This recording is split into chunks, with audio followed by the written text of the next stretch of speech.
जळगाव खान्देश जिल्ह्यातील मानव सेवा विद्यालयाचे उपक्रमशील कला शिक्षक चित्रकार सुनील दाभाडे यांनी 10 रुपयाच्या चलनी नोटेवर कलर पेन्सिलच्या सहाय्याने डॉक्टर बाबासाहेबांचे चित्र रेखाटून या महामानवाला जयंतीनिमित्त अनोख्या पद्धतीने मानवंदना दिली।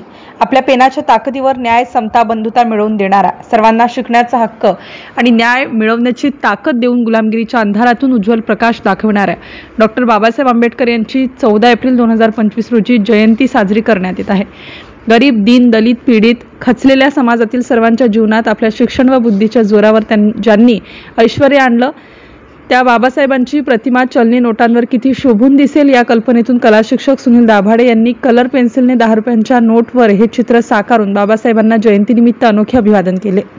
याआधी ही ज्वारीच्या भाकरीवर, पिंपळाच्या पानावर तसेच 1111 शब्दापासून विश्वरत्न डॉक्टर बाबासाहेब आंबेडकर यांचे सुरेख चित्र रेखाटले होते। यांची नोंद वर्ल्ड रेकॉर्ड, लंडन व OMG national book of record मध्ये सुनील दाभाडे यांनी रेखाटलेल्या या डॉक्टर बाबासाहेब आंबेडकर यांच्या सुरेख चित्राची नोंद झाली आहे। MCN न्यूज मराठी करिता फिरोज तडवी, जळगाव, खान्देश।